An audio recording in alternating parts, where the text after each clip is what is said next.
Olá, meus irmãos, a paz e a graça, Cleiton Souza, para mais uma aula da Escola Bíblica Dominical da Igreja Batista Monte Moriá, hein? Desde já aí, meus cumprimentos a todos os irmãos que estão acompanhando ao vivo, bem como aqueles que irão assistir mais tarde, tá bem? E hoje vamos abordar acerca de mais um livro santo, um livro maravilhoso, um livro que praticamente traz todas as letras de um evangelho. Daqui a pouco vamos dizer qual seria ele. E o livro de hoje é a primeira carta de João, ou primeira epístola de João, cujo tema é evidenciando os fundamentos da verdadeira fé. Evidenciando os fundamentos da verdadeira fé. Primeira carta de João é justamente uma das últimas cartas do Novo Testamento. Lembrando, né, que nós estamos a tratar aqui a respeito do terceiro bloco de livro do Novo Testamento, porque o Novo Testamento é formado por 4 blocos, né, 4 estilos literários, né? O primeiro estilo literário são os 4 evangelhos, Mateus, Marcos, Lucas e João. Depois vamos encontrar o segundo bloco de livros, que é o livros históricos, que, diga-se, só tem um no Novo Testamento, que é o Atos dos Apóstolos, que vai tratar sobre o nascimento e expansão da igreja primitiva. Depois vamos encontrar o terceiro bloco de livros, que vamos encontrar as 21 cartas, as 21 epístolas, sendo que 13 delas foram escritas pelo apóstolo Paulo, por isso que são chamadas de cartas paulinas, e as 8 últimas cartas são chamadas de cartas gerais, ou cartas católicas, ou cartas universais, né? Ou também identificadas como cartas judaicas cristãs. Aqui, neste subbloco, né, do bloco das cartas, dessas cartas judaicas cristãs, nós já falamos sobre a carta aos Hebreus, já falamos sobre a carta de Tiago, já falamos sobre 1 Pedro, que vai falar sobre a questão da perseguição. Também falamos na semana passada a respeito do segundo livro de Pedro, que vai falar exatamente acerca dos falsos profetas, né? E falando sobre a parousia, que é a segunda vinda do Cristo Jesus. E agora, pousamos em mais um livro maravilhoso, um livro muito fantástico, que é 1 João, o qual desde já vou chamar a atenção, porque esta videoaula aqui não tratou a respeito dos 3 livros, 3 cartas de João. Primeira carta de João, segunda carta de João e a terceira carta. Por quê? Por uma questão de metodologia e também por uma questão de respeitando, né, essa divisão bíblica, né, já que a Bíblia divide em 3 livros, porque tem um devido motivo, né, o qual vamos apontar que em cada carta tem um tema, e cada carta vai apontar determinados fatos históricos. Motivo pelo qual vamos também separar as videoaulas aqui, até mesmo para facilitar o entendimento e a abstração de todos os ensinos que vai estar presente nessas 3 cartas joaninas, tá bem? Então, a primeira carta de João é uma carta composta de 5 capítulos, tá bem? É uma carta eminentemente teológica, muito interessante mesmo. Essa carta vai ter como propósito, a sua finalidade, né, ou ela objetiva, 2 pontos primordiais. O primeiro ponto desta carta vai levar em consideração a necessidade de reafirmar a confiança que os cristãos devem ter em sua fé. A fé deve ser o combustível, de fato, que vai catapultar, que vai, de fato, alavancar, que vai nutrir, que vai dar todo o sustento e base para o cristão. Então, João vai dizer, olha, independente da situação que nós estamos passando, né, precisamos ter confiança. Confiança na fé, fé no Cristo Jesus e fé no seu Jeová Deus, que é o único Deus, né, e que de fato é o Criador de todo o universo, que nos dá aí vida e nos dá toda a proteção divina, tá bem? Chama a atenção que a primeira carta de João não vai tratar sobre perseguição, tá? O que, na verdade, vamos evidenciar um pouco mais à frente quando falarmos acerca da datação, tá? Porque, de fato, ele não menciona que o povo estava sendo perseguido, mas simplesmente o povo estava abandonando o cristianismo em razão do segundo ponto que ela vem afirmar. O primeiro, tem a confiança na fé. O segundo, ele vai apontar quanto à necessidade de chamar a atenção a respeito dos falsos ensinos, dos falsos mestres, dos falsos profetas. Porque temos que entender que a igreja do Cristo Jesus sofreu 3 grandes ataques. O primeiro ataque foi o religioso, né? Justamente com os fariseus, com os saduceus, com o sinédrio, lá na Palestina, lá em Jerusalém, onde, de fato, os líderes religiosos quis abafar o cristianismo. A segundo momento, tivemos aí a perseguição política, ou seja, o Império Romano se vira em desfavor do cristianismo, motivo pelo qual o Império queria destruir, porque era uma afronta, de fato, à religião politeísta, né? Ou seja, vários deuses que era adotado no Império Romano. Sem falar também que na cultura romana, o imperador ele tinha figura de Deus, né? Era filho de Deus, praticamente era um Deus, né, próprio, onde todos deveriam adorá-lo. E justamente os cristãos não aceitavam adorar qualquer imperador, até porque só temos um único Deus, que é o Deus Pai, que de fato nos deu aí de um grande presente, que foi o Deus Filho, que veio ao mundo em forma humana, sofreu, de fato, levando aí os pecados do mundo e salvando a humanidade. Esta é a ideia básica da parte dos cristãos. Então, primeira perseguição, líder religioso. Segunda perseguição, perseguição política, feita pelo Império Romano. Terceira perseguição, não. Terceiro enfrentamento,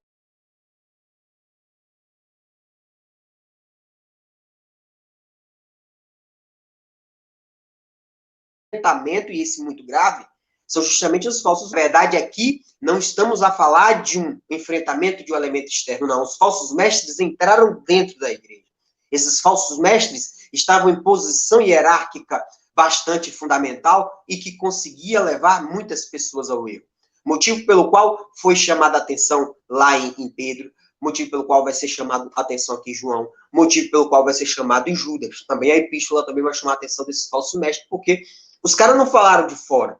Eles se inseriram dentro da comunidade cristã e passaram a disseminar ensinos contra o Cristo Jesus, contra Deus, contra a palavra de Deus, contra as escrituras. E aí, cabia, na verdade, aos apóstolos aí, apresentar os seus escritos para combater esses falsos mestres, tá bem? Então, o propósito dessa carta, 2. Confiança na fé, né, o qual ele vai apontar a respeito aí de, em 1 João, capítulo 2, ele vai dizer, meus filhinhos, escreva a vocês para que não pequem, viu? Porque se vocês pecarem aí, ainda que vocês façam o que não é correto, temos Cristo, né, que é o nosso advogado fiel, né, que nos defende perante o Pai, que nos dá a ideia também, né, acerca dessa confiança na fé, que você de fato não peque, mas também que nós temos aí um advogado aí para nos defender quando cometamos aí qualquer erro, até porque ninguém é perfeito, que a própria Escritura aponta isso, tá bem?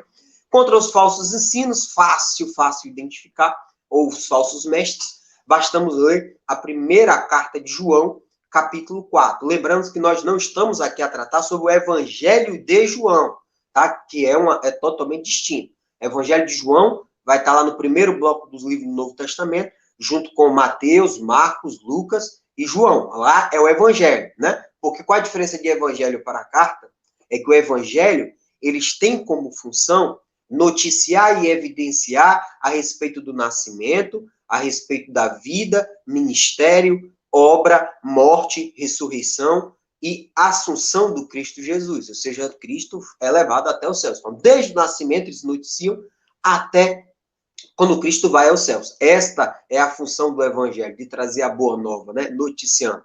Já as epístolas ou as cartas, de fato, elas buscam, né, tratar a respeito de uma determinada doutrina, ou chamar atenção quanto a algumas práticas cristãs que devem ser levadas em consideração. Então, o que nós estamos abordando aqui não é o Evangelho de João. Tá bem? O Evangelho de João nós já falamos aqui em aulas pretéritas, ou aulas passadas, né? Agora estamos falando a respeito da primeira carta de João, que vai ficar depois de Hebreus, depois de Tiago, depois de Pedro, aí vem carta 1 de João, carta 2 de João, carta 3 de João, depois 1 Judas, e por último vamos ter o último livro do Novo Testamento, que é o Apocalipse, tá bem? Então, nessa primeira carta de João, capítulo 4, ele vai identificar os falsos mestres. Olha só o que ele fala em 1 João, capítulo 4, verso 1, o qual convido todos à leitura. Ele vai dizer, meus queridos irmãos, não acreditem em todos os que dizem que têm o Espírito de Deus.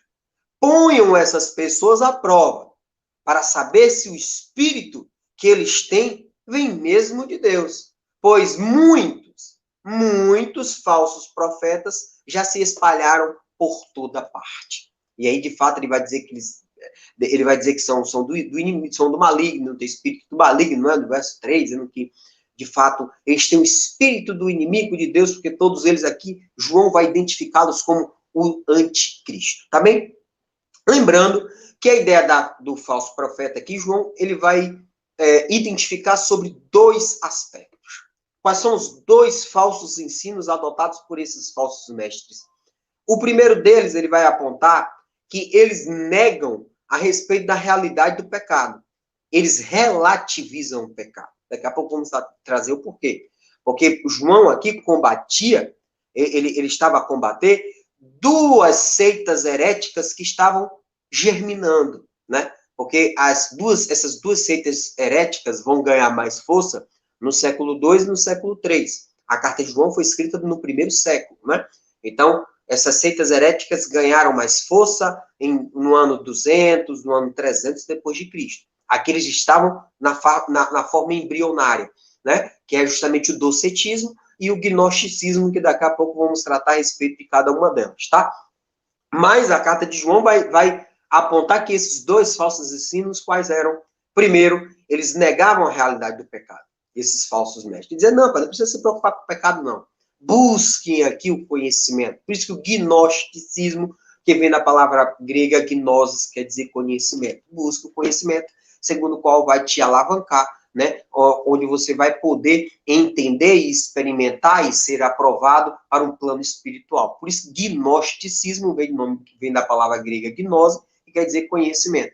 E o docetismo, que na verdade vai negar a respeito, porque a palavra docetismo vem da palavra grega dokel. Dokel quer dizer parece, né? Ou seja, aquilo que aparenta ser verdadeiro ou aparenta ser uma coisa, mas não é, né? Então, nesse caso, eles, na primeira corrente, vai negar a realidade do pecado, né? Porque o gnosticismo vai dar valor mais ao espírito e não à carne, porque a carne, ele vai dizer, não, a carne é má, a carne é impura, a carne é imperfeita, motivo pelo qual o pecado é comum, o pecado faz parte da natureza humana, né? Então, eles relativizam o pecado, por isso que a carta de João vai trazer essa ideia bastante forte a respeito da obediência aos mandamentos divinos, às escrituras sagradas, ao combate ao pecado, por meio de um simples ingrediente, né, que é tão fundamental para a caminhada cristã, que é justamente o amor. Que o amor, de fato, o amor a Deus, né, como único Deus, e amor aos nossos irmãos, amar o irmão como a si mesmo. Essa é a base de todo o fundamento bíblico, né? Não tem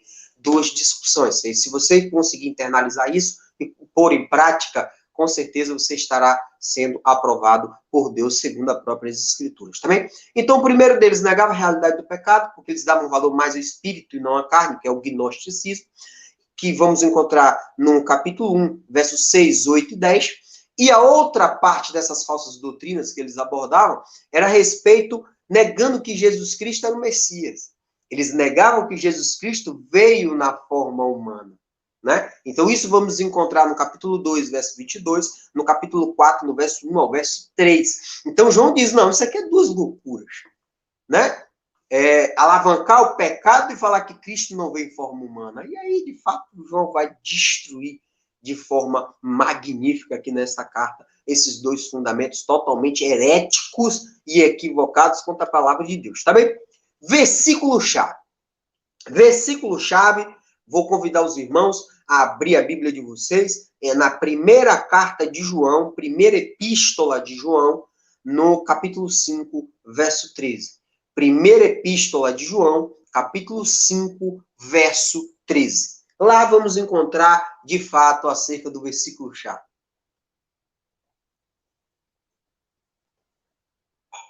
Quanto ao versículo-chave, a primeira carta de João, capítulo 5, verso 13, vai nos dizer assim: eu escrevo estas coisas a vocês que creem no Filho de Deus Então, ele está escrevendo para os crentes.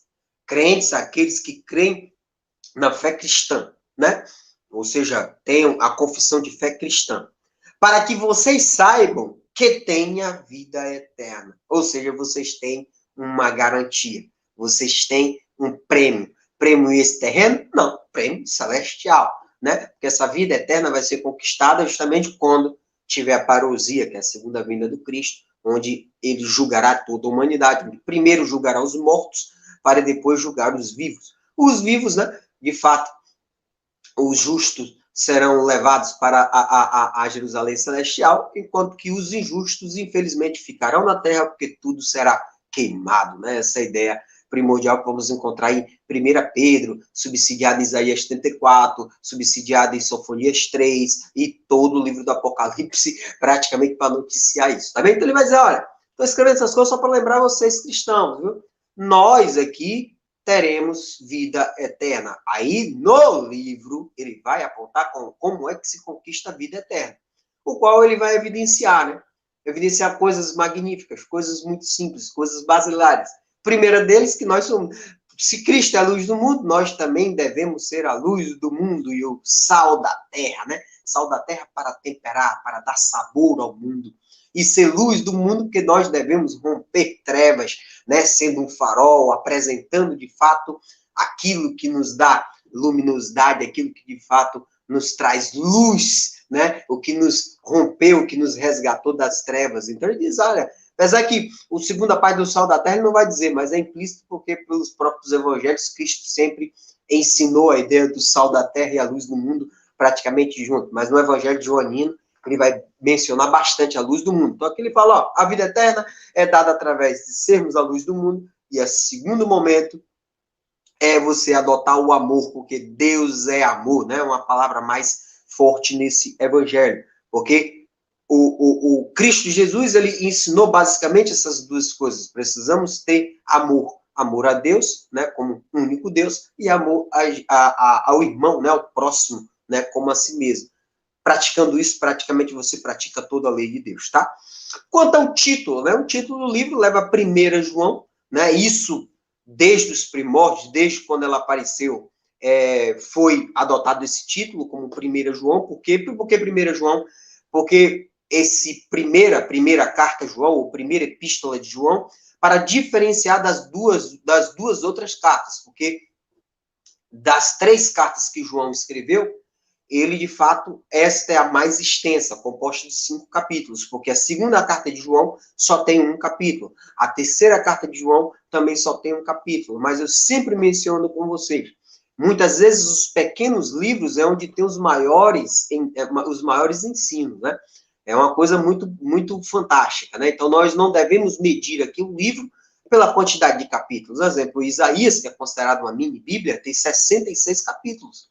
Mas, em compensação, por exemplo, temos Abacuque com apenas 3 capítulos, né? Joel com 2 capítulos, Sofonia com 3 capítulos, Obadias com 1 capítulo, mas todos têm a sua grande relevância, né? Um exemplo mesmo, Abacuque, que é o livro que eu mais gosto no Antigo Testamento, traz praticamente um ensino teológico de forma poética, de forma clássica, de forma perfeita, de forma completa, de uma forma concisa. Então, é uma coisa muito linda. Né? Então, para mim, por exemplo, são 3 capítulos, mas que me ensina muito mais que outros têm 50 ou 60 capítulos. Né? Então, isso é muito relativo.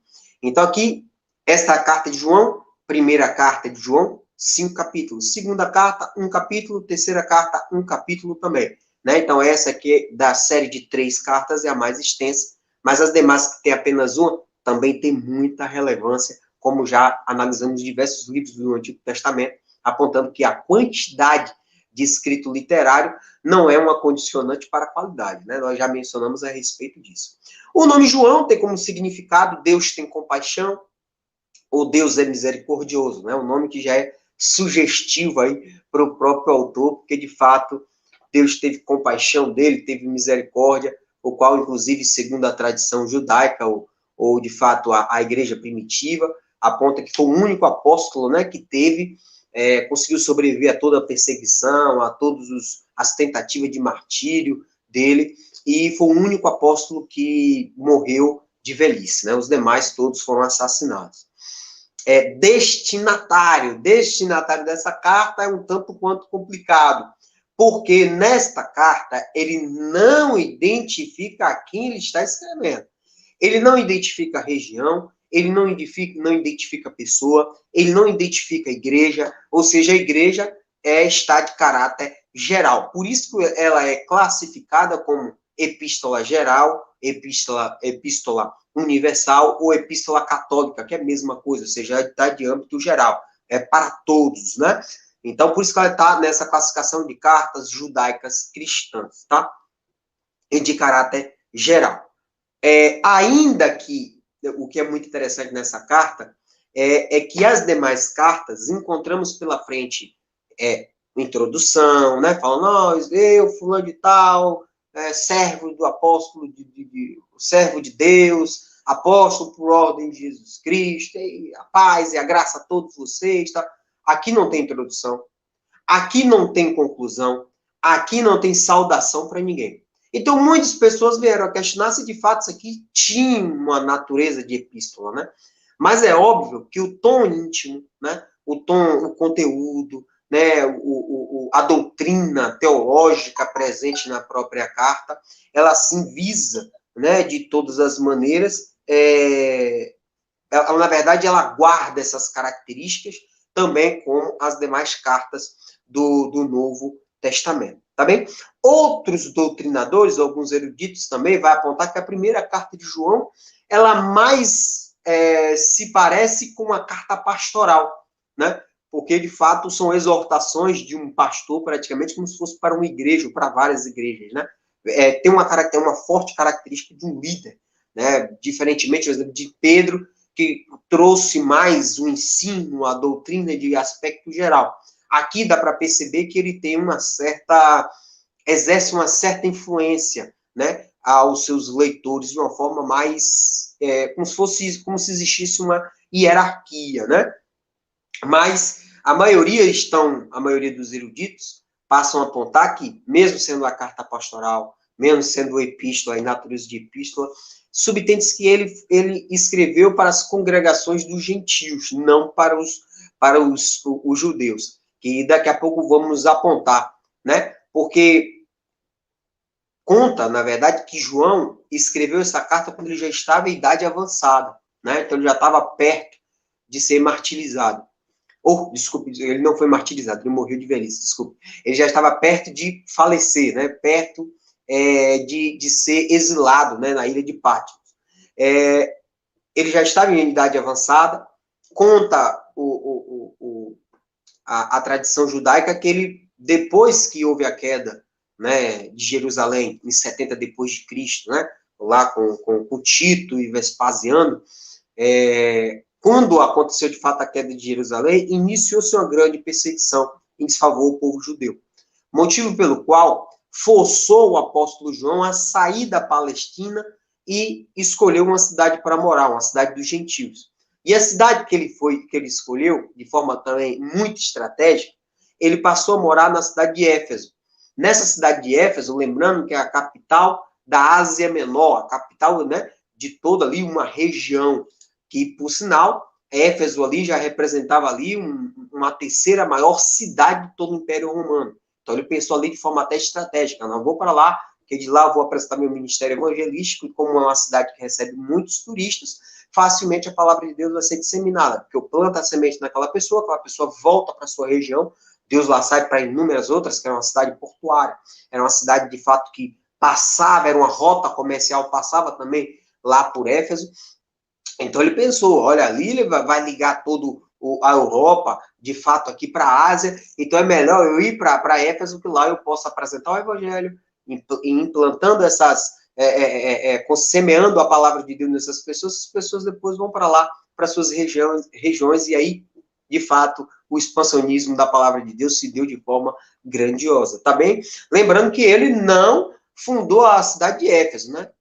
A cidade de Éfeso, não. Ele não fundou a igreja em Éfeso, né? Quem teve todo esse trabalho foi o apóstolo Paulo, conforme bem noticiado lá em Atos dos Apóstolos, finalzinho do capítulo 18 e o capítulo todo 19, onde ele chega lá, vai, de fato, batizar no Espírito Santo, vai ter o caso do dos filhos, né, do sacerdote, que era o exorcista, os filhos de Cefas, depois vai ter o problema lá com Demétrios, né, que vai ter aquela confusão toda na cidade, a queima de livros. Então, lembremos que quem instalou, quem criou a igreja na cidade de Éfeso foi o apóstolo Paulo, né? Mas como já estava lá a comunidade já desenvolta, João, né, de forma bastante inteligente, vendo a perseguição na Palestina, né, com a queda do templo, ele, pô, vou cair fora, vou para Éfeso. Inclusive, segundo a tradição judaica, ele levou a mãe de Jesus Cristo, né, que Cristo determinou lá na cruz, quando disse assim, olha, essa aí a partir de hoje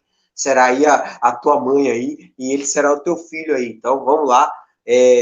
Ou seja, Maria ficou sob os cuidados do apóstolo João. Então, segundo a tradição judaica, tanto João quanto Maria passaram a morar na cidade de Éfeso, tá? Capital da Ásia Menor.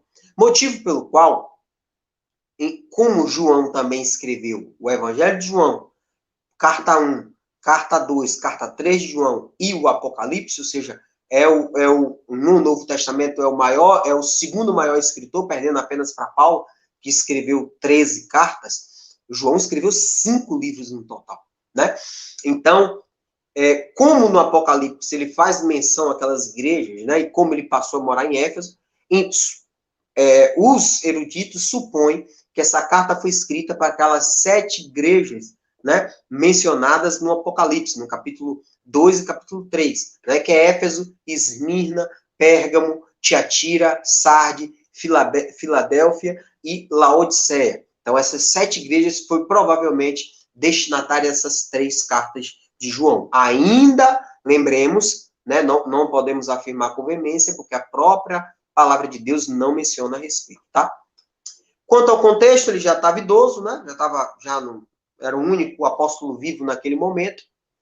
Ele ainda não tinha sido ainda condenado a viver exilado na ilha de Patmos. Lembrando que a ilha de Patmos é uma ilha bastante isolada, ele foi deixado lá para, de fato, morrer de fome e de sede, sem falar também que, segundo, né, os historiadores, a ilha de Patmos é uma ilha cheia de serpentes, então provavelmente a intenção era deixá-lo para que morresse lá, seja em razão dos animais peçonhentos, seja de fome ou seja de sede, né?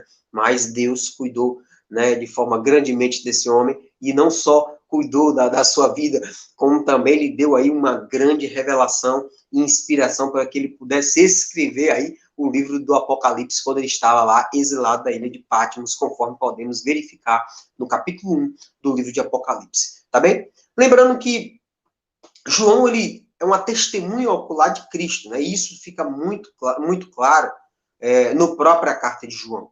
Porque quando lemos lá 1 João capítulo 1, verso 1 ao verso 4, ele vai dizer, ó, ele comprova, né, que ele de fato era ele vai comprovar de fato que ele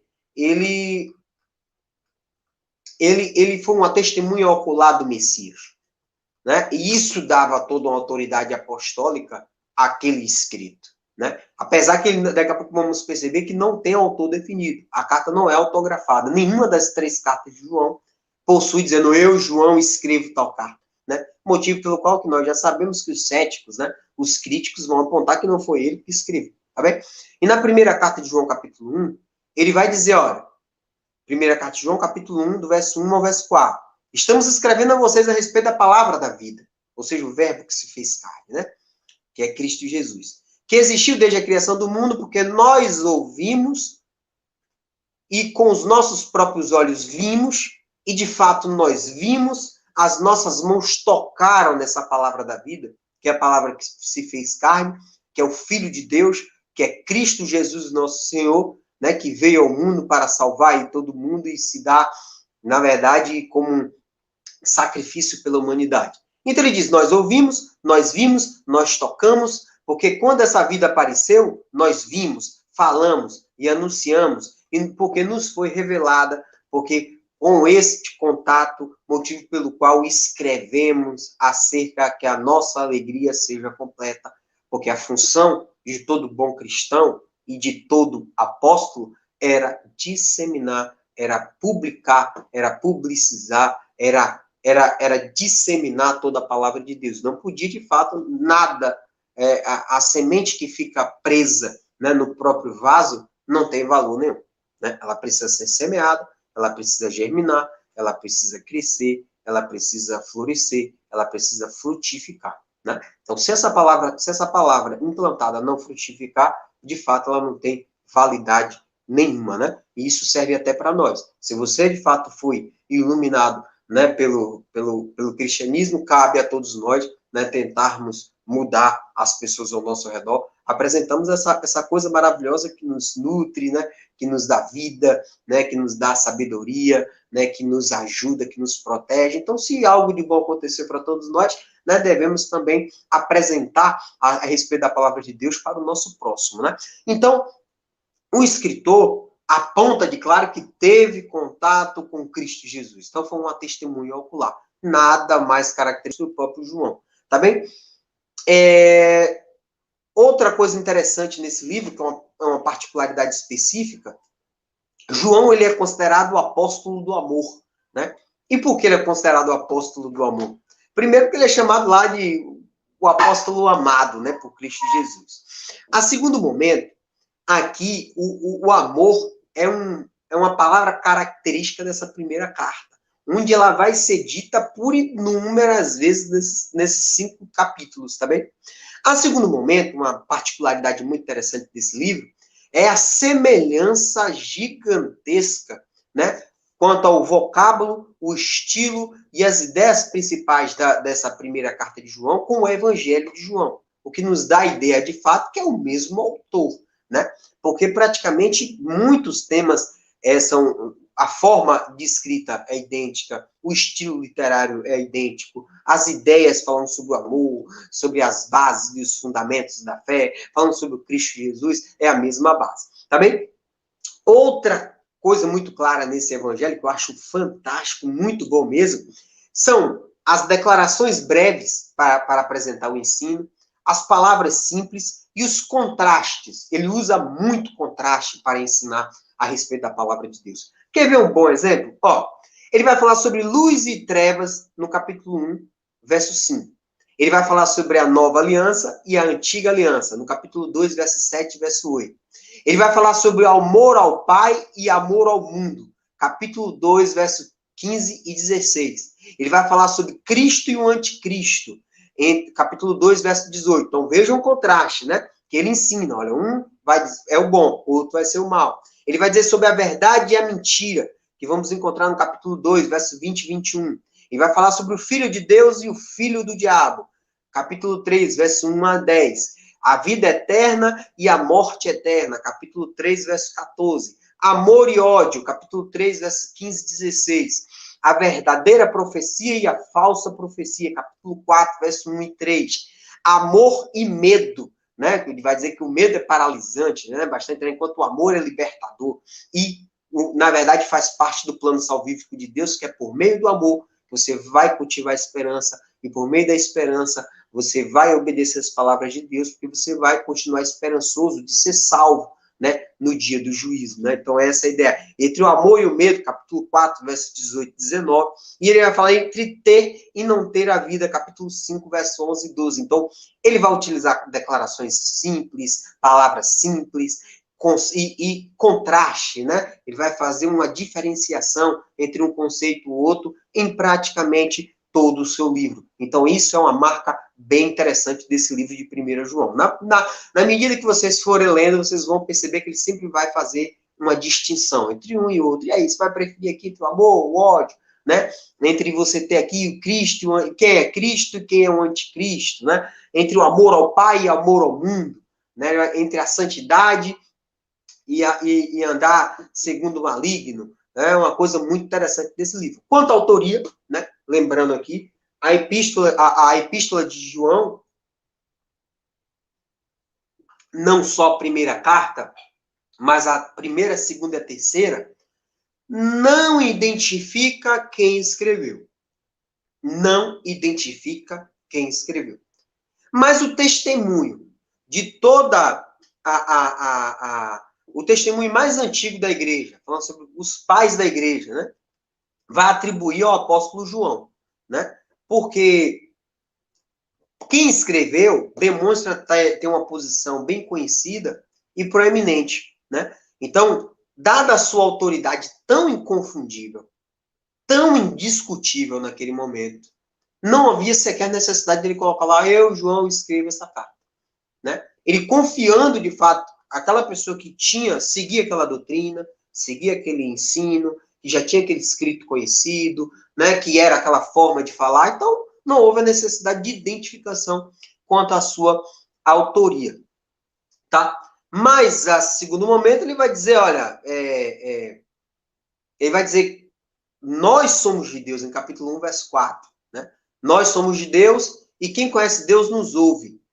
Mas quem não conhece Deus não nos ouve, porque nós temos o Espírito da verdade. Então, ele já nos dá a ideia que ele faz parte do ministério, né, do ministério cristão e tal, já era conhecido. Quer dizer, todos vão nos ouvir porque, de fato, é de Deus. Né? Nós já mencionamos que esse autor, mas que não seja identificado, né, ele escreveu em idade avançada, quando ele já estava morando em Éfeso, porque teve a perseguição na Palestina, queda, né, praticamente Jerusalém foi sitiada, o templo foi destruído, muitas pessoas foram mortas, perseguição ficou em alta, ele diz, olha, a Palestina aqui não vai dar certo, né, se eu morrer, aí de fato não vou concluir aqui a minha missão. Então sai, de fato vai para a Ásia Menor, para uma cidade onde já tinha uma igreja implantada pelo apóstolo Paulo, conforme Atos dos Apóstolos, finalzinho do capítulo 18, né, que Paulo chega na cidade de Éfeso, não fica, vai para Corinto, mas deixa Priscila e Áquila.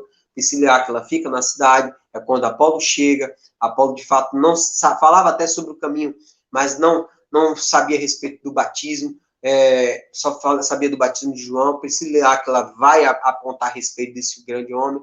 Depois ele recebe carta de recomendação, vai para Corinto, né, pregar em Corinto, enquanto Paulo, depois de ter dado uma grande volta na Ásia Menor, chega na cidade de Éfeso, lá no capítulo 19, e aí temos aquela coisa maravilhosa, assim que ele chega logo, batiza logo no Espírito Santo, e aí até a história dos filhos de Seva, que vai de fato são os exorcistas, depois ele vai falar sobre a queima do livro, depois vai falar que Paulo recebeu um sinal de Jesus Cristo, dizendo, não tema, caia para dentro aí, meu filho, né, que eu estou contigo. Depois vai ter a questão lá de Demétrios, então é uma coisa bastante interessante, tá? Essa cidade de Éfeso, obviamente, vai estar como as 7 cidades apontadas no Apocalipse. Praticamente ficavam tudo na mesma região, tudo junto. Éfeso, Esmirna, Pérgamo, Tiatira, Sardes, Filadélfia, Laodiceia. Identifica-se de fato que ele exerceu seu ministério em todas essas cidades, também. Lembrando que nos evangelhos sinóticos, a respeito de quem seria João, nós já falamos aqui, quando abordamos a respeito do seu evangelho, mas vamos aqui só rememorar algumas passagens interessantes. Nos evangelhos sinóticos, vai identificar o apóstolo João por nome, por cerca de 20 vezes, né? Mateus, Marcos e Lucas, né? Vai mencionar a respeito. Mas no evangelho de João, ele não é diretamente mencionado. Ele não se auto-identifica, até por uma questão de não se exaltar, né? Apenas ele vai, quando ele apontar a respeito de si, ele vai dizer que vai se identificar como o discípulo a quem Jesus amava, ou o discípulo amado, dependendo da sua versão, né? Que ele vai mencionar a respeito do discípulo a quem Jesus amava em 5 passagens, né? A da ceia, quando Cristo dá o pão molhado no leite a Judas, no capítulo 13, verso 23, ele vai falar no capítulo 19, verso 26, quando Cristo diz a Maria, olha, este é o seu filho, ou seja, ele agora vai cuidar de ti com a minha falta, o que comprova que Cristo não confiava nos irmãos e tinha em João, na verdade, um grande amigo, não só um discípulo, mas um amigo, uma pessoa que ele era bastante íntimo do Cristo Jesus. No capítulo 20, verso 2, ele também se identifica como discípulo a quem Jesus amava, porque foi o primeiro homem a ir no sepulcro, porque ele conseguiu correr mais rápido do que Pedro, quando as mulheres identificaram, o sepulcro está aberto, ele saiu correndo. Pedro não conseguiu pegar o homem, não, porque o homem saiu correndo, feito louco, lá chegou primeiro no sepulcro lá do Cristo Jesus. Ele também é mencionado como discípulo a quem Jesus amava, no capítulo 21, verso 7, né, aquela passagem da pesca maravilhosa, onde o apóstolo foi o primeiro a reconhecer o Cristo Jesus que estava na terra, e quando eles conseguem pescar até 153 grandes peixes. Imagine uma grande pesca essa aí, viu? No capítulo 21, verso 20, também, ele é também identificado como discípulo a quem Jesus amava, porque quando seguia Jesus, e aquela história toda de Pedro, como Pedro iria morrer, com os braços esticados, quando você era jovem, você podia ir para qualquer lugar, mas quando você estiver velho, seus braços serão estirados e você será levado para onde você não desejava. E aí Pedro pergunta, aí, vem cá, e o que vai acontecer com esse camarada que está aqui? Jesus diz, meu irmão, não é com você não, né? Se eu quiser, ele vai viver até a data que eu voltar. Ou seja, aí surgiu, né, entre os seguidores de Cristo Jesus, a notícia que João seria imortal, né? Ou seja, que não iria morrer. O que o próprio evangelista, lá em capítulo 21, verso 23, vai dizer que não. Apenas Cristo disse, ele pode morrer a qualquer momento, até agora. E como se eu quiser, ele vai continuar vivo até quando eu vim pela segunda vez para visitar a humanidade. Então ele diz, vamos tirar essa conversa errada aí, dizendo que eu sou imortal, que é um grande equívoco, tá? É o único apóstolo que morreu de velhice, né? O chamado dele vai estar presente em Mateus, capítulo 4, versos 19 e 21, onde, de fato, vai identificar que Pedro e André, né, foi até Cristo, e Cristo fala, vou fazer de vocês pescadores de homens, né? E quando Cristo vai um pouco mais distante, depois que, obviamente, André e Pedro passou a ser seus seguidores, ele vai encontrar dois irmãos, Tiago e João, que ambos são identificados como filhos de Zebedeu, porque eles estavam consertando redes, porque eles também eram pescadores. Lembrando que o irmão dele, Tiago, de João, foi aquele que foi morto à espada em Atos dos Apóstolos, capítulo 12. Né? Atos dos Apóstolos, capítulo 12, é o Tiago que foi morto à espada pelo rei Agripa I, tá bem? Que é o pai do rei Agripa II, que participou do julgamento de Paulo lá em Atos, capítulo 23, salvo engano, tá? Em Marcos, capítulo 1, verso 20, aqui, Mateus, capítulo 4, vai dizer que ele é filho de Zebedeu, que eles estavam consertando rede quando Cristo abordou eles. Em Marcos, capítulo 1, verso 20, vai dizer que eles tinham empregados, né? Porque vai dizer que eles deixou o pai deles, Zebedeu, no barco com os demais trabalhadores, né? Então, comprova que ele tinha uma condição financeira um pouquinho favorável, tá? Em Mateus, capítulo 10, verso 2, vai apontar que ele era filho de Zebedeu. Em Marcos, capítulo 3, verso 17, o que eu acho muito interessante, Cristo dá um epiteto para ele, ou seja, um apelido, né, que eles deixam de ser chamados de filhos de Zebedeu para ser chamados de filhos do trovão, porque provavelmente eles eram pessoas impetuosas, eram pessoas de fato afobadas, pessoas de fato um pouco mais grosseiras, né? Trovão que eles falam forte, fala de fato alto e tudo, essa questão toda, e isso fica bastante claro, né, essa visão impetuosa, essa visão um pouco grosseira por parte deles, porque no Evangelho de Lucas, capítulo 9, lá no verso 49, vai dizer que João, o apóstolo João, né, o escritor da carta de João, ele disse que, mestre, o Jesus, eu estava passando por ali e vi uns homens que estavam expulsando demônios em seu nome. Nós proibimos ele. Ele disse, meu irmão, não proíbam. Você não está entendendo nada do evangelho, não proíbam.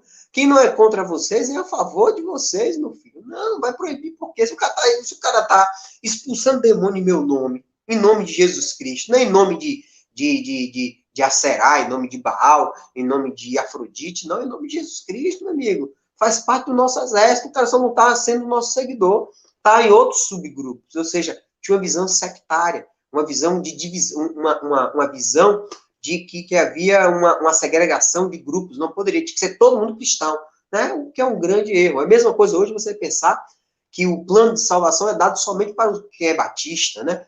Quem é do como é que fala, presbiteriano, quem é testemunho de Jeová, quem é católico, pelo amor de Deus, todos eles também vão ter salvação, né? Porque Cristo não instituiu nenhuma religião, né? Cada um siga a palavra de Deus no seu coração, que seja tatuada em sua mente, sua alma, em seu espírito, né? E aí, meu amigo, o plano de salvação chega a qualquer um, e não a uma determinada religião. Isso é um grande erro, né? Então, aqueles, estava expulsando o nome de Jesus Cristo, proibir. Não faça, porque você está errado, porque você não é um seguidor de Cristo. Ele diz, está errado, não tem nada a ver uma coisa com outra, não. O que não é contra vocês é a favor de vocês. O que já comprova porque o nome Filhos do Trovão. Do mesmo jeito, em Lucas 9, capítulo 51, que o capítulo 9 de Lucas é um capítulo central, né, do evangelho. Tem que entender isso. Porque justamente é lá onde ele vai dizer que Cristo estava, de fato, foi para Galiléia, e quando ele completou o ministério, que vai ter o evento no Monte da Transfiguração, né, o monte, ele sobe lá com Pedro, Tiago e João, e de fato lá ele tem a transfiguração, né, fica o rosto, né, bastante reluzente, roupa, né, bastante clara, e que de fato ali ele recebe a mensagem de Deus, ele escuta a palavra de Deus e também ele tem contato com os profetas, que Elias vai ter o contato com a lei, que é o próprio Moisés, e a partir dali ele diz, olha, acabou o seu ministério, agora volte agora para Jerusalém para você ser, de fato, preso, morto, e aí, de fato, você completar a sua missão. E aí, antes de Cristo, ele já tinha um grande costume. Antes de adentrar a cidade, ele mandava que as pessoas, que seus discípulos, fossem à sua frente. Então, se ele estava em Camaçari, ele tinha que ir para Dias d'Ávila, ele não ia de cara. Ele primeiro mandava, de fato, os seus mensageiros. E um desses mensageiros foi à frente. E quando esses mensageiros, quando ele descia da Galiléia para ir para a Judéia, que é bastante interessante, que é aí onde o Evangelho de Lucas vai dar inúmeras histórias, né, que não é noticiado nos outros evangelhos. Porque Lucas ele vai intensificar nessa descida da Galiléia para a Judéia, onde Cristo fala com Zaqueu, vai ter o caso do cego Bartimeu, vai ter o caso do jovem rico, tudo justamente é nesse caminho onde Cristo passa da Galiléia, passa pela Idumeia, depois ele vai beirando o Rio Jordão ali, ó, tudo certinho, para quando vai descer para a Judéia, ele manda o mensageiro para Samaria. Por quê? A Galiléia está aqui, a Judéia está aqui. Mas entre os dois povos tem Samaria. E aí Cristo tem que passar por Samaria. Pô. Passa lá o mensageiro. Quem foi que disse? Quando o samaritano soube que, de fato, Cristo era, de fato, um judeu, disse, não, aqui não entra não. Viu? Aqui não vai preparar lugar nenhum para ele. Né? O que forçou Cristo a dar uma grande volta, né? Veja que mesmo Cristo tendo...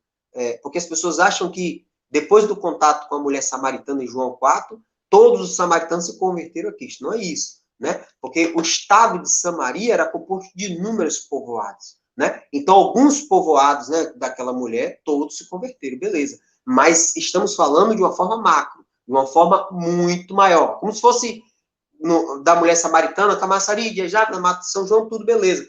Mas o estado da Bahia é muito grande. Vamos encontrar ainda Simões Filho, Lauro de Freitas, vamos encontrar inúmeras outras regiões. Então, foi justamente isso. A parte norte de Samaria, quando recebeu os mensageiros de Cristo, disse, aqui ele não entra.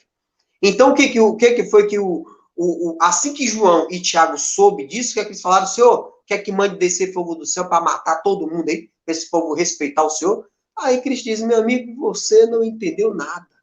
Você não entendeu nada do Evangelho. O Evangelho não se combate com o mal. Não. Vamos orar por ele, meu amigo. Vamos descer aqui. Nossa missão é outra. Comprova por que filhos do trovão, né? A impetuosidade, proibir o outro de pregar e, de fato, querer matar as pessoas porque, infelizmente, não aceitaram o Cristo de Jesus, né? Então, é uma coisa meio complicada. João também é mencionado como apóstolo em Lucas 6, capítulo 12, né? Foi um dos primeiros apóstolos do Cristo Jesus. Inclusive, segundo o capítulo 1 do Evangelho de João, verso 37, nos dá a entender que João também foi apóstolo de João Batista, que as pessoas também devem levar essa em consideração, né? João Batista foi o responsável para fazer a preparação dos seguidores do Cristo Jesus. E lá vai dizer que 2 dos discípulos de João, ou quando ouviram que João falou, está aí o Cordeiro de Deus, né, que tira o pecado do mundo, automaticamente esses discípulos, que era de João, passaram a ser seguidores do Cristo Jesus, né? O que nos dá a entender que teria sido o João, também o apóstolo João, que era também apóstolo do João Batista, o que é muito importante, porque João já trazia essa evidência de justiça, trazia essa evidência de fato que o Cristo viria e que ele apenas estava aplanando, né, de fato, o terreno para que Cristo pudesse passar de forma reinante, de forma majestosa, né? Por isso que essa ideia de a profecia, né? Eis irá uma voz que clama o deserto para abrir savanas, né? De fato, aplanar os seus caminhos, porque é como se fosse aquele que fosse, vai passar aqui por dentro, por exemplo, na Mata Amazônica, vamos aqui abrir tudo, caminho tudo certinho, deixar tudo plano, tudo bonitinho para você passar. Isso nos dá até uma ideia remota, né? que antigamente, quando os reis iam visitar determinada cidade, ia, de fato, uma comitiva, uma pessoa responsável para deixar todo o caminho plano, sem nenhuma ondulação, para que a carruagem do rei passasse sem ter ondulação, sem tremer, sem o rei ter uma possibilidade do rei, a carroça do rei tombar e o cara morrer, né? Então, essa também é uma ideia que era muito comum na antiguidade, tá? E Mateus 20 vai dizer um fato bastante interessante, que a mãe de João, né, chega até Jesus e faz o pedido: Senhor, por favor, quando o Senhor morrer, deixa meus dois filhos, né, Tiago e João, sentar um à sua direita e à sua esquerda. Que eles falam: pelo amor de Deus, isso não pode acontecer, porque nem eu sei exatamente o que vai acontecer com eles, porque cabe a Deus de fato e o que a gente vai esperar para ele, e a mim, cabe a mim que eu vou sentar à direita de Deus, mas é Deus que vai determinar isso, né? Isso vai estar bem mencionado em Mateus capítulo 20, tá? Essa mãe de João cometeu esse equívoco muito grande, muitos indicam que seja Salomé, porque em Marcos capítulo 15, verso 41, vai dizer que no momento da morte de Cristo estava presente Maria Madalena, Salomé e Maria, né? Enquanto que Mateus 27 vai dizer que estava Maria Madalena, Maria, mãe de Jesus, e a mãe dos filhos de Zebedeu, né? Ou seja, a mãe de João, né? Então, a mãe de João, enquanto o pai, o nome era Zebedeu, a mãe se chamava Salomé, né? Que é bastante interessante esse apontamento. Outra coisa, um dos três amigos mais chegados a Cristo Jesus também era esse apóstolo João, né? Junto com Pedro e Tiago. Tiago, morto no capítulo 12 de Atos dos Apóstolos, morreu bastante cedo, enquanto que Pedro, nós já mencionamos, morreu, né, lá por volta de 64, 67 depois de Cristo, em razão de Nero. Eles três são mais íntimos, por quê? Porque tem três passagens na Bíblia que apontam que Cristo, em determinado momento, só chamou os três, né? No caso de Marcos 5, verso 37, no caso de Talita Cumi, ou seja, menina, levanta-se, somente foram chamados três, né? João, Pedro e Tiago. Na transfiguração, provavelmente aconteceu no Monte Tabor, em Mateus 17, capítulo 1, também só foram chamados três, que viram Cristo com o rosto reluzente, de fato, uma semelhança com o que aconteceu com Moisés, quando recebeu, quando passou para o povo a respeito da lei de Deus, que o povo ficava com medo de olhar para Moisés e olhava para baixo. Em Mateus 27, capítulo 30, verso 37, no Getsemane, quando Cristo de fato vai orar, diga: meu amigo, preciso que vocês aqui fiquem espertos, essa questão toda, né? Nós já sabemos vigiar e orar. E, inclusive, foi o único também apóstolo que ficou com Cristo perante a crucificação, conforme João 19, verso 26, quando Cristo fala para Maria: este é o seu filho, ou seja, esse que de fato vai passar a ter o seu, vai cuidar de ti a partir de agora, tá? É também o único apóstolo que se encostou no peito de Jesus no momento da ceia, onde vamos encontrar em João 13, né? Deixa eu ver quem mais. Foi considerado uma das colunas da igreja de Jerusalém, ou seja, os três representantes máximos da igreja de Jerusalém foi João, Pedro e Tiago. Tiago justo, que é o irmão do Cristo Jesus, tá? Isso vai estar bem mencionado em Gálatas, capítulo 2, verso 9. Foi o que ministrou juntamente com Pedro, né, logo no início da igreja primitiva, em Atos 3, Atos 4 e Atos 8, né? É escritor de 5 livros, né? O Evangelho de João, primeira carta, segunda carta, terceira carta de João e o Apocalipse, tá? Datação dessa carta é meio complicado, porque a carta não menciona qualquer evento histórico, né? Mas os eruditos passam a apontar que ela foi escrita por volta de 90 a 95 depois de Cristo, né? Ou seja, a queda de Jerusalém aconteceu em 70, ele foge para Éfeso, em Éfeso ele vive lá tranquilamente. Ou seja, o seu ministério, né? Que posteriormente ele vai ser preso, depois ele vai ser exilado, depois ele é retirado da ilha e morre de velhice, tá? Então, como ele morava em Éfeso, ele exercia a liderança apostólica em toda aquela região, aquelas 7 cidades mencionadas no Apocalipse, tá? Inclusive, Papias, né, que é um dos pais da igreja, que teve contato com João, disse que ele era uma voz viva e constante, porque a todo momento ele estava a ministrar o evangelho, tá? Outra coisa, como o livro não tem qualquer apontamento de uma questão histórica, é difícil apontar a datação, tá? Mas, considerando que depois dele ter feito... porque o que aconteceu? Teve uma perseguição de Domiciano, né, que aconteceu por volta de 97 depois de Cristo. E uma grande perseguição muito pesada.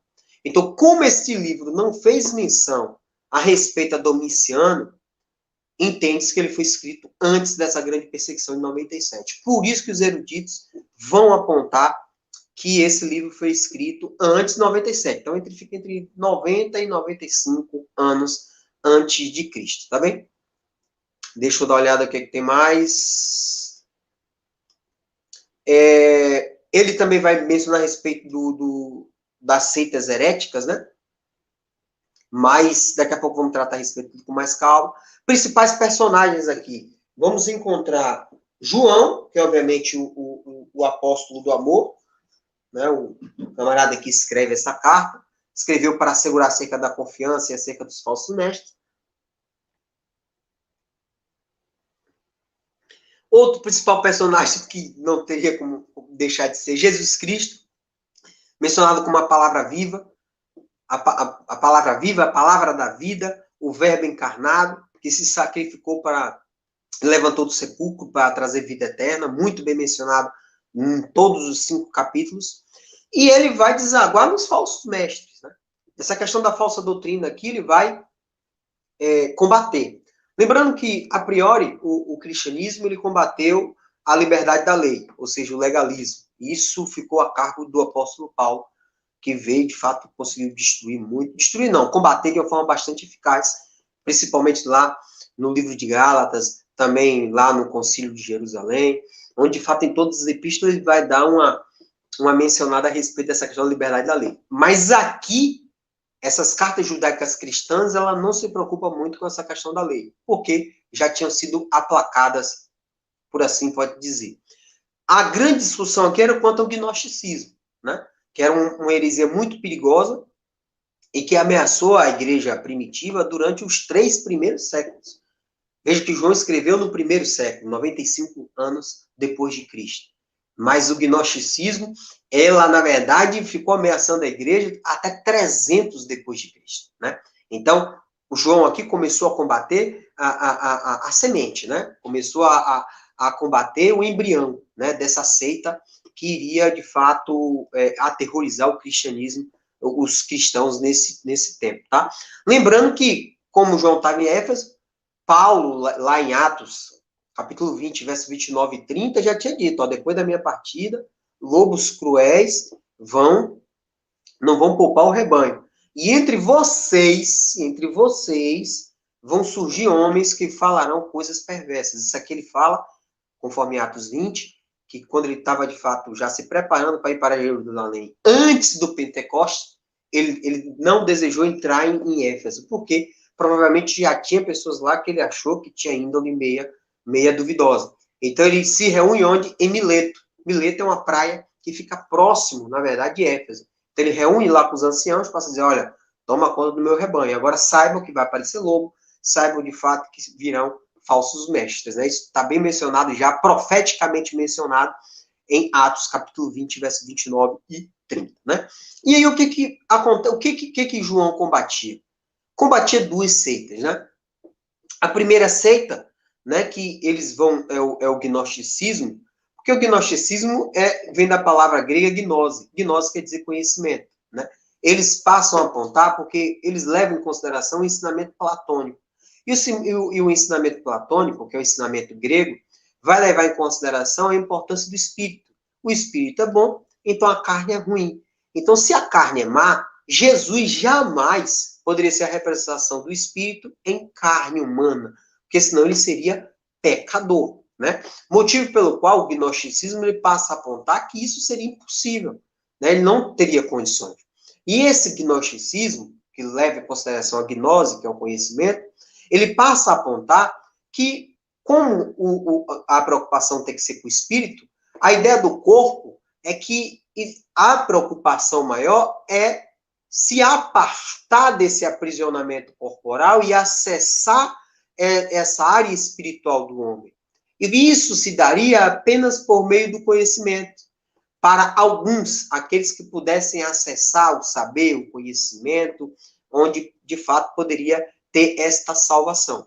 Ou seja, esta doutrina, ela atenta a tudo aquilo que foi discutido, que foi apontado nas Escrituras a respeito do Cristo Jesus, acerca do Messias que viria.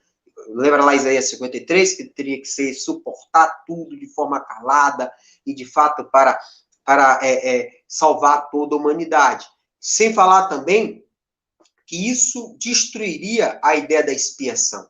Aquele que se sacrifica, né? Que se ele é espírito, então, de fato, não haveria o sacrifício humano. Teria que se sacrificar. De fato, sentir dor, né? De fato, levar todas as iniquidades do mundo. E isso era uma exigência, né? Então, como eles falam, não. Então, como nós devemos se preocupar com o corpo, né? Ou com o espírito, o corpo não tem, de fato, tanta validade e importância. Então, eles podiam pecar à vontade. Por isso que João aqui, se você lê a carta de João, ele a todo momento diz, não, vocês têm que obedecer as escrituras.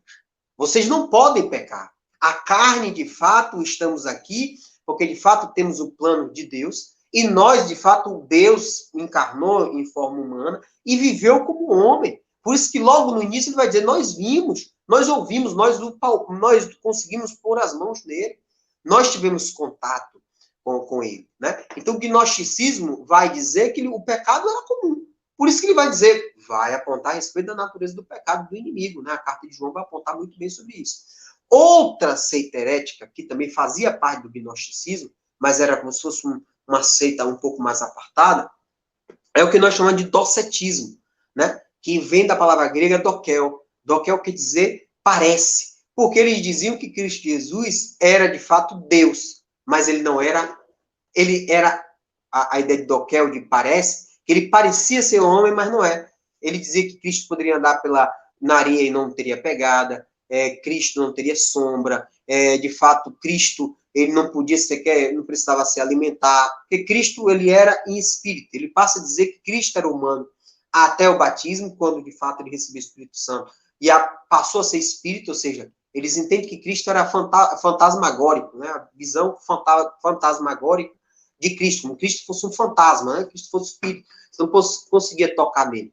Ele diz que esse espírito, Cristo tornou espírito a partir do batismo, e na crucificação, ele diz que o espírito abandonou Cristo, deixou ali só a matéria. Por isso que Cristo clamou, né? Pai, Pai, por que tu me abandonaste, né? Então, ele passa a dizer que o espírito abandonou Cristo ali. O que não tem nada a ver, uma grande loucura, o qual essa carta vai dizer, não, rapaz, não, nós vimos, nós falamos, nós pomos as mãos, Cristo esteve aqui, o verbo se fez carne. Inclusive, ele faz praticamente um recorte, né? O início do Evangelho de João praticamente é o início da primeira carta de João, tratando a respeito que ele foi uma testemunha ocular, que ele teve contato com Cristo Jesus. E isso é muito claro quando lemos em 1 João, capítulo 4, verso 12. Ele vai dizer assim, ó, e assim que vocês poderão saber se de fato um Espírito é de Deus. Quem afirma que Jesus Cristo veio como um ser humano, tem um Espírito que vem de Deus. Então, dizer que Cristo veio como Espírito é coisa do maligno, é coisa do diabo, né? E ele fala, mas quem nega isso de Cristo, que Cristo veio como ser humano, não tem o Espírito de Deus. Pelo contrário, ele tem o Espírito do inimigo de Cristo. Isso está na primeira carta de João, capítulo 4, verso 3. Então, vocês ouviram dizer que se esse Espírito viria, e agora ele já está em todo mundo, ou seja, os falsos ensinos, os falsos mestres já estão aí. Cuidado, hein? Cuidado. Por isso que no primeira carta de João, capítulo 1, verso 1, ele vai dizer, é por isso que estamos escrevendo acerca da palavra da vida. Palavra da vida, aqui ele faz referência, essa palavra, no grego, vai estar referente a logos, né? Porque, de fato, quando os filósofos gregos, né, liderados aí por Heráclito de Éfeso, né, desde o século 5 anos, o século 5 antes de Cristo, ele já mencionava que o logos, ele é como se fosse um conjunto harmônico de leis que comanda todo o universo, né? Ele vai dizer que é uma inteligência cósmica, é uma energia, seria que comanda todo o universo. E aí João traz essa ideia de logos e diz, opa, essa palavra, esse logos, se fez carne desde a criação, ele foi criado desde a criação do mundo e nos visitou a humanidade. E essa palavra, essa palavra que se fala da vida, nos visitou e nós vimos, viveu como homem, suportou todas as iniquidades, não cometeu qualquer pecado. Daqui a pouco vamos ver que ele vai dizer que Cristo era puro, era tudo, na verdade era santo. Então, a ideia primordial desse evangelho era combater essas seitas heréticas, né, essas loucuras, né, que de fato veio para combater, né? Um deles também, que não é um engraçado, que a carta de João não vai mencionar quem são os falsos mestres, não vai apontar qual a doutrina que está sendo combatida, né? Então, fica um pouco em aberto. Mas os pais da igreja, a gente vai aprendendo. Quando a gente lê os escritos de Irineu, que é um dos pais da igreja, ele combatia a respeito do gnosticismo trazido por Cerinto. Que Cerinto que trazia é o que defendia essa ideia que o Espírito de Cristo desceu no batismo e deixou pouco antes da crucificação. Então, essas seitas tinham que, de fato, serem combatidas, porque elas estavam dentro da igreja, estava contaminando a igreja de forma interna, né? Era de dentro para fora. Então, o risco era muito grande, porque se de fato, se isso acontecesse, haveria toda uma negativa do Messias, ou haveria toda uma negativa a respeito do que estava previsto lá na nova aliança, tá bem? Então, João vai defender a total humanidade e a total divindade do Cristo Jesus, tá? Deixa eu dar uma olhada aqui. Quais são as principais doutrinas? Fundamentos da fé, né? Porque a fé sã e obediente e o amor vai operar a felicidade, santidade e certeza, né? Isso vai estar bem evidenciado no capítulo 1, no capítulo 2, no capítulo 4 e no capítulo 5, tá? Os ensinos demoníacos é uma das principais doutrinas também, que negavam a humanidade de Jesus, né? Porque o engraçado que na época de João, essas seitas heréticas, elas confirmavam que Jesus era divino, mas negavam que Jesus era humano.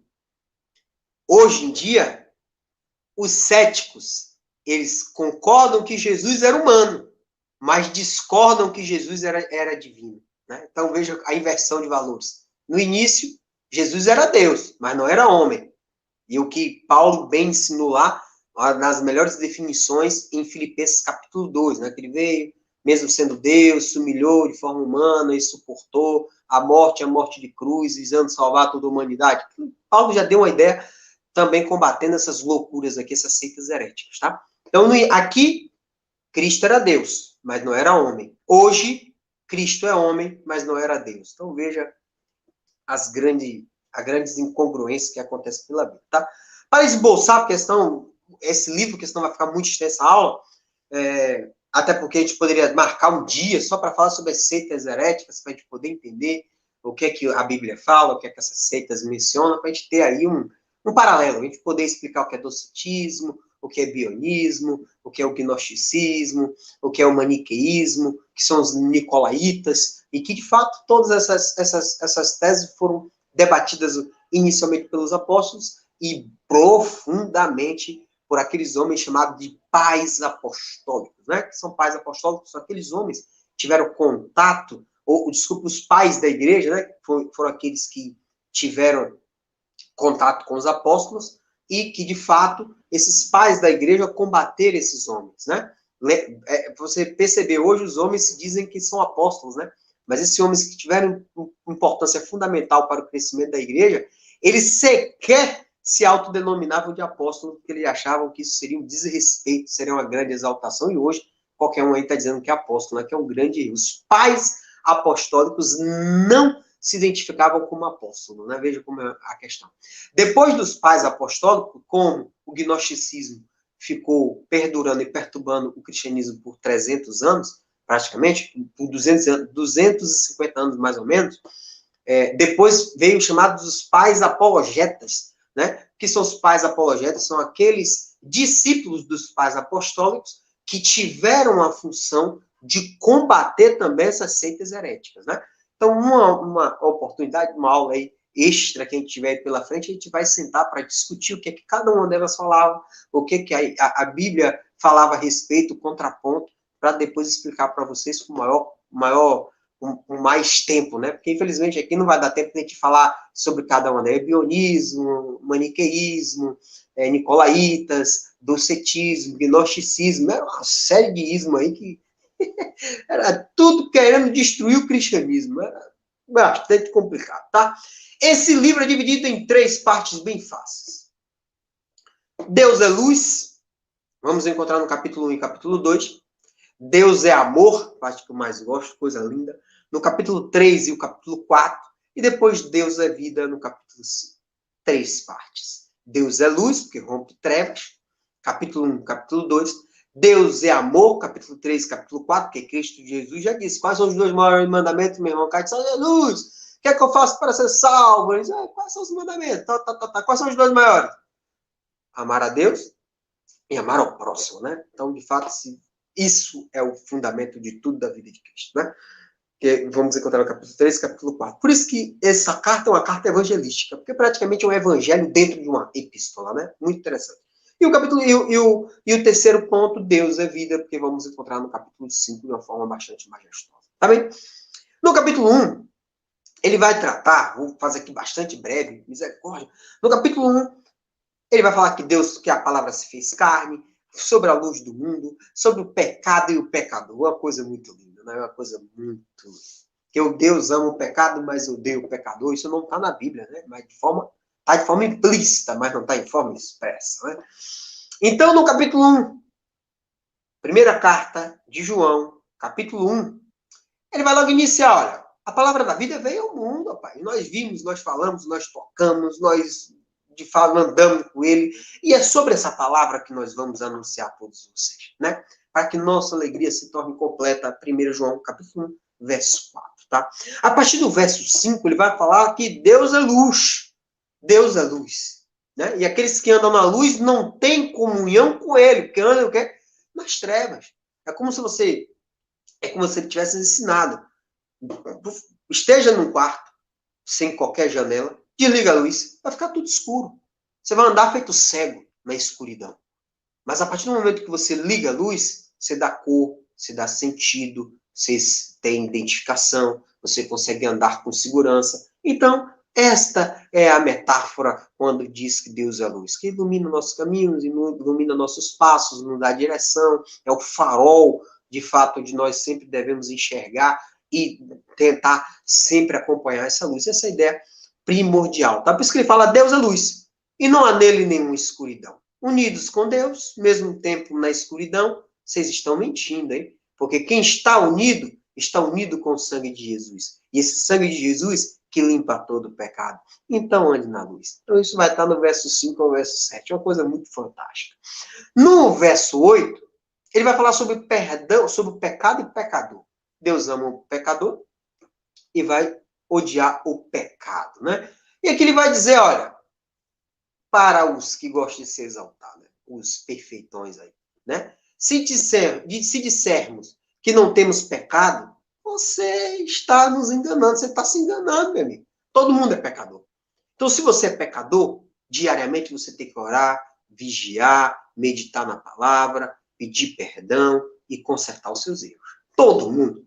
A mim, ao pastor, ao papa, ao presidente, todo mundo é pecador, motivo pelo qual tem que buscar diariamente a Deus para se purificar, porque infelizmente cometemos erros no julgamento, cometemos erros ao falar, cometemos erros muitas vezes no proceder, porque muitas vezes a gente acaba caindo em deslize, né? Porque se casamento você fosse perfeito, você não poderia nem estar em natureza humana, porque perfeito somente Cristo, e mesmo sendo Cristo ainda, foi apontado ainda pelos outros aí como errado e acabou sendo crucificado. Imagine nós, que erramos diariamente, que infelizmente acaba aí cometendo nossos equívocos, então sendo julgado pelo outro e, obviamente, sendo julgado por Deus. Então, o melhor sempre é pedir perdão para que possamos, né, reestruturar os nossos passos, tá? Então, ele diz, olha só, então confesse os seus pecados. Porque se você disser que você não está pecado, você está mentindo. Mas se você confessar os seus pecados, você vai ser perdoado, meu irmão. Porque nós temos cometido pecados, porque todo mundo comete, mas nós podemos ser perdoados. Ele termina o capítulo 1 assim. No capítulo 2, ele já vai logo dizer o seguinte, se você pecar, meu irmão, tem uma solução. Nós temos um advogado fiel aí, que é o Cristo Jesus, que está lá para nos defender a respeito, né, de quando cometemos esse erro. E aqui ele passa a começar a chamar esses fiéis de filhinhos, o que nos dá a ideia de uma autoridade apostólica, né, uma autoridade hierárquica, e que ele já era bastante velho, né, chamando de filhinhos, porque de fato ele já estava velho. Depois ele vai falar sobre o mandamento antigo, que é aqueles que ouviram a palavra de Deus, mas o mandamento novo é viva em Cristo, viva naquilo que você ouviu a respeito do Evangelho e aquilo que você ouviu a respeito da palavra de Deus. Esse é o mandamento novo, viver em Cristo, tá bem? Vai falar sobre os cristãos, aí depois vai falar sobre aos pais, aos jovens, vai falar sobre o anticristo e o abandono dos cristãos que estava assolando a igreja. A igreja começou a ficar assustada, porque muitos estavam começando a sair da igreja e sendo levado pelas falsas doutrinas, né? E isso fez com que alguns dos cristãos ficassem assustados, tá? Então, no capítulo 1, na primeira carta de João, capítulo 2, ele vai dizer, olha, escrevo isso para que vocês não pequem. Se você pecar, temos um Cristo Jesus que vai nos ajudar aí. Depois ele vai falar, olha, observe os mandamentos, o amor fraternal aí, se separe do mundo e tal. Porque se você disser que você conhece Deus e você não obedece, você é mentiroso. Então ame a Deus de todo o coração e viva de acordo com Jesus. Isso vai estar no verso 6. No verso 7 ele vai dizer, ó, o mandamento que eu estou lhe dando não é novo. Porque o que eu estou lhe dizendo aqui a respeito do Cristo Jesus vai estar desde a antiga aliança. E é uma mensagem que vocês já ouviram por meio de Jesus Cristo e por meio de seus apóstolos e por meio dos discípulos que foram inúmeros, né? E ele vai falar o seguinte, mas o mandamento novo é porque, isso vai estar no verso 8, tá? O mandamento velho, ele vai dizer que foi o que vocês já ouviram, mensagem antiga, né? Acerca da nova aliança, do Cristo Jesus. O mandamento novo vai estar no verso 8. Mandamento velho, verso 7. Mandamento novo, verso 8. Mandamento velho, vocês ouviram a mensagem. Mandamento novo, viva a mensagem. Viva em Cristo, tá? Depois ele vai falar sobre quem vive na luz, né? Não odeia o irmão, vai viver na escuridão, ou seja, a ideia do amor fraternal, que você tem que amar o próximo como a si mesmo.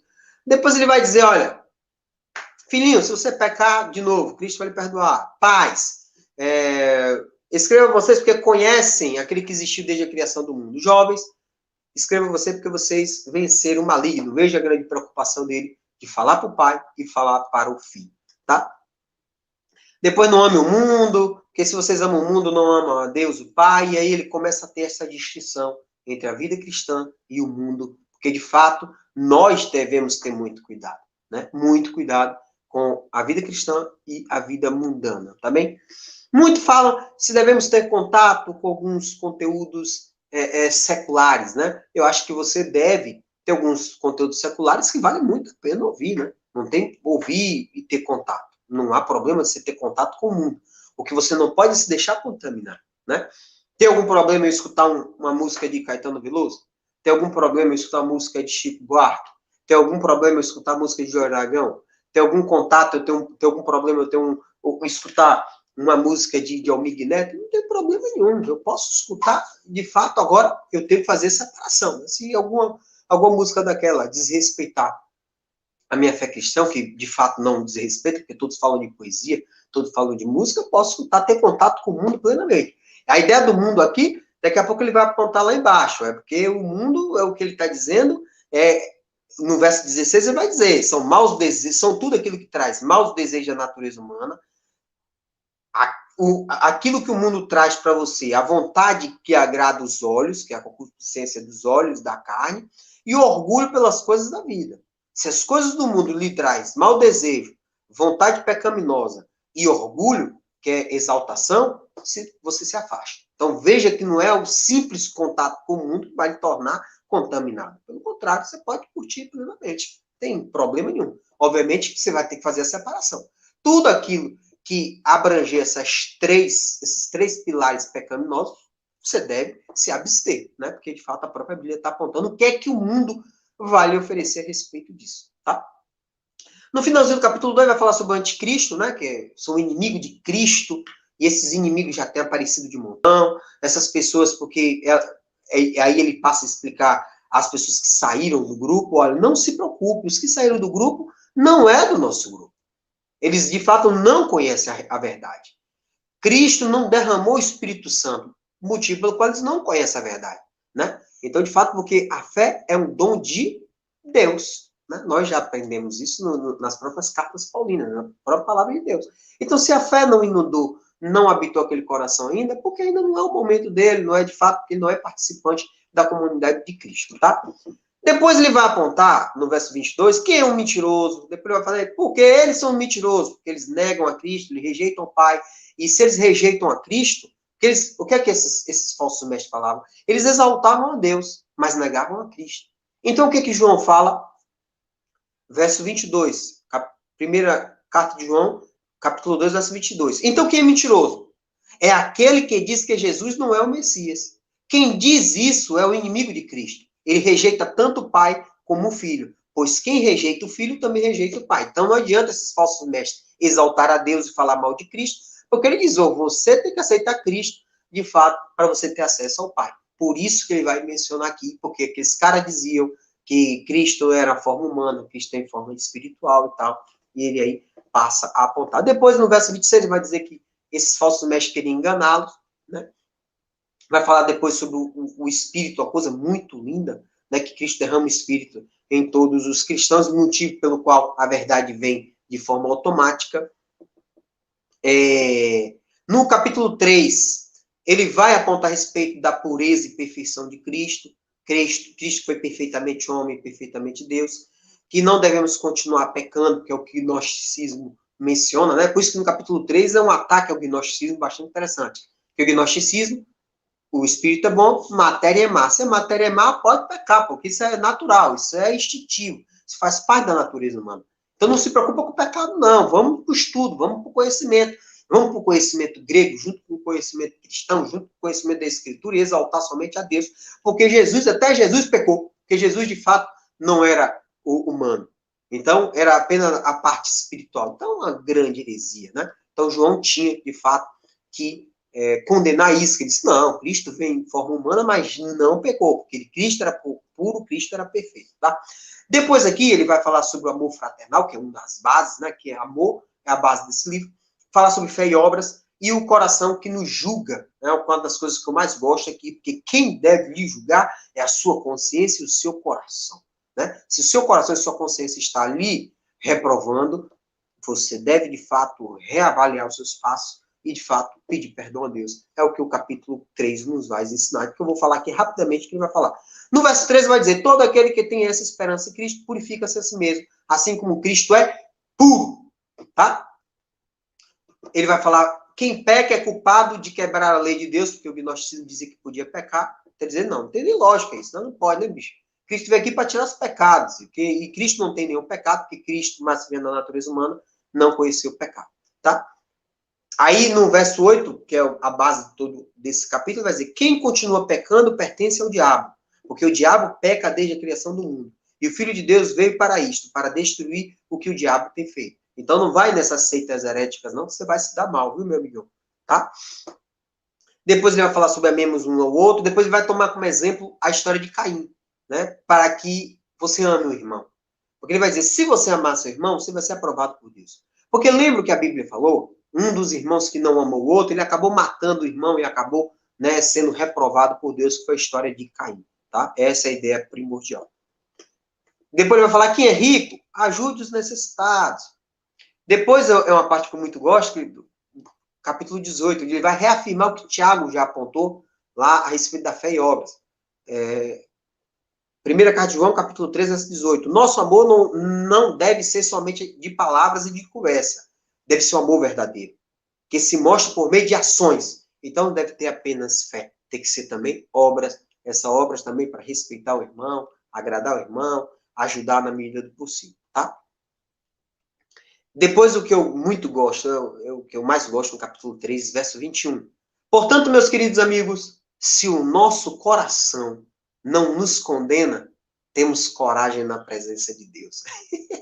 Veja, se o teu coração não te condena, tu terás a aprovação de Deus. Veja uma coisa magnífica, ou seja, aquela ideia aquela ideia que o próprio apóstolo Paulo fala em 1 Coríntios, no finalzinho do capítulo, né? Se autoexamine. Né? Ao final de tudo, faça sua primeira carta aos Coríntios, não, último capítulo da segunda carta aos Coríntios. Se examine, né? Ao mesmo tempo que você estiver avaliando seus passos, suas andanças, seu proceder, e avaliando o próprio mundo para combater o mundo, ao final do dia, meu amigo, para de frente do espelho e se examine. É uma das coisas que eu mais gosto, porque o auto-reflexão é muito importante na caminhada cristã. Por isso que João é muito fantástico em dizer, olha para o teu coração. Se o teu coração te condenar, tu tá ferrado. Viu? Capítulo 4, somente aos falsos profetas. É um capítulo muito bom. Vai falar sobre falsos profetas e vai dizer que esses falsos profetas eles são falsos porque não têm o amor. E o grande problema? Se ele não tem amor, Deus é amor. Então, se Deus é amor e o falso profeta não tem amor, eles são do diabo. Sendo do diabo, vai te levar a pecar. E levando a pecar, vai te levar à reprovação. E na reprovação, tu vai para o inferno. Né? Essa é a ideia primordial. Depois ele diz, olha, já que Deus é amor, siga o mandamento, viu? Amar a Deus e amar o seu irmão. Tá? Essa é a ideia básica aqui. Tá? Deixa eu ver se tem mais alguma coisa que eu posso falar aqui. Tá? É porque os falsos profetas nós já mencionamos, né? Ele está o espírito inimigo do Cristo, chamado de anticristo e tudo, tá? No capítulo 5 ele vai dizer crentes. Ele vai falar sobre os crentes, todos os que creem em Cristo Jesus são filhos de Deus. Né? Ele vai dizer, ó, quem crê em Jesus Cristo é o Messias, são filhos de Deus. E ama um pai. E quem ama um pai, ama também os filhos desse pai. E nós amamos aos filhos de Deus quando amamos a Deus e obedecemos aos seus mandamentos. Você fala, olha, não vá nessa de cometer pecado, não. Tenha obediência aos mandamentos de Deus, tá? Depois ele vai falar sobre com Cristo e a autenticidade no ministério cristão, ou do Messias ou de Jesus Cristo. Isso vai estar presente no último capítulo de João, capítulo 5, né? Verso 6. Jesus Cristo é aquele que veio com água do seu batismo, sangue da sua morte. E veio com água e com sangue, não somente com água. O próprio Espírito Santo foi testemunha de que isso é verdade, porque o Espírito é verdade.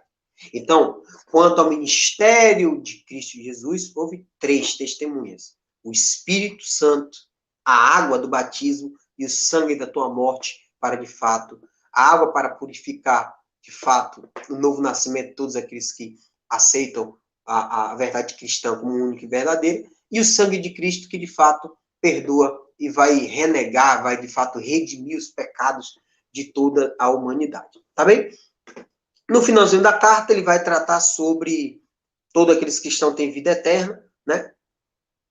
Depois ele vai dizer que todo pecado é maldade, ou toda maldade é pecado. E no finalzinho, vai dizer que todo mundo está debaixo do poder do maligno, motivo pelo qual devemos conhecer a verdade do Deus verdadeiro, que se deu por meio do seu Filho de Deus, que veio e nos deu esse entendimento, para que a partir de então, podemos ter a vida eterna. E no finalzinho, ele vai dizer, meus filhinhos, cuidado com os falsos deuses também, viu? Não vai nessa aí não, porque esses caras adoram outra coisa senão Deus. Assim, eu encerro esta aula a respeito do primeiro livro de João. Peço desculpa aí por ter me estendido um pouco mais nessa aula, tá?